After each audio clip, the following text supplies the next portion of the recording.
की हैं, उनका भी सर्टिफिकेट, उनका भी जाति प्रमाण पत्र लगा हुआ था, लेकिन उनका हो गया, लेकिन मेरा नहीं हुआ। क्यों? क्योंकि भाजपा को और उनके उम्मीदवार को मुझसे डर है, मेरे पार्टी से डर है और राष्ट्रीय जनता दल की सरकार आने से डर है, इसलिए वो अन्याय कर रहा है। अभी सोच लीजिए कि जब व्यक्ति को चुनाव लड़ने नहीं दिया जा रहा है, लोकतंत्र में उसको ये अधिकार नहीं है, तो आप सोचिए कि जब उनकी सरकार आएगी पूरी तरीके से, तो वो क्या करने वाले, बिहार का नाश करने वाले हैं वो।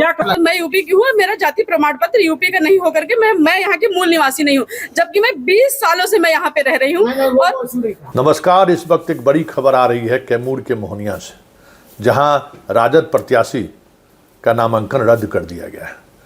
कल बीजेपी ने उन पर आरोप लगाया था कि उनका नॉमिनेशन में जो जाति प्रमाण पत्र का उल्लेख है वो यूपी से संबंध है और बिहार में उस जाति का नाम अनुसूचित जाति में नहीं है, चमार अपने यहाँ राम का है। उसी को लेकर विवाद हुआ और आज इलेक्शन कमीशन के निर्देश के बाद, इलेक्शन कमीशन से सलाह के बाद मोहनिया के अनुमंडल पदाधिकारी ने राजद प्रत्याशी का नामांकन रद्द कर दिया है।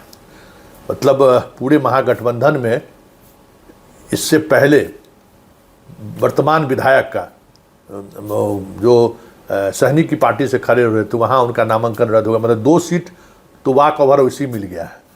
कुशेश्वर स्थान में हम बात करें तो वहाँ निर्दलीय हो गया है इनका प्रत्याशी।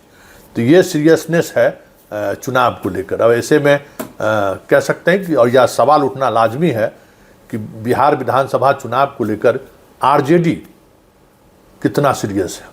ज़रा सुनिए क्या कह रही हैं मोहनिया की प्रत्याशी, और जो वो कह रही है उसके लिए पार्टी कितना जिम्मेवार है ये भी समझ सकते हैं। इलेक्शन कमीशन पर तो आप आरोप स्वाभाविक तौर पर आप लगाएंगे ही, और लगना भी चाहिए अगर उन्होंने कोई गड़बड़ी की है। लेकिन तकनीकी तौर पर बहुत सारे ऐसे इशूज हैं जिस इशूज को लेकर जो क्लियरिटी होनी चाहिए थी, वो क्लियरिटी कहीं पूरे चुनाव प्रोसेस के दौरान देखने को नहीं मिला। आपाधापी लास्ट दिन जाके लोग नॉमिनेशन कर रहे हैं। आप बताइए, सुगौली से जो आरजेडी के विधायक का नॉमिनेशन रद्द हुआ है, उनको आइडिया था कि एक प्रस्तावक, आरजेडी पार्टी मान्यता प्राप्त पार्टी है, एक प्रस्तावक लेकर चले गए, जबकि सहनी का पार्टी मान्यता प्राप्त पार्टी नहीं है। उसको 10 प्रस्ताव, मतलब जो निर्दलीय चुनाव चिन्ह भले मिल गया है, लेकिन जो निर्दलीय के प्रत्याशियों के लिए 10 प्रस्तावक और समर्थक की जरूरत होती है, उनको भी जरूरत था। एक ही भरे, उनका नामांकन रद्द हो गया। कुशेश्वर स्थान में राष्ट्रीय अध्यक्ष का दस्तखत ही नहीं था, उस वजह से उसके प्रत्याशी निर्दलीय हो गए। तो ये जो आप कहते हैं ना कि हरबरी में बियाह कनपट्टी में सिंदूर, हम लोगों के मिथिलांचल में एक बड़ा कहावत है। आरजेडी कमोबेश उसी दिशा की तरफ बढ़ गया है। मतलब चुनाव का जो एक सीरियसनेस होता है ना, वो सीरियसनेस कहीं दिख ही नहीं रहा है।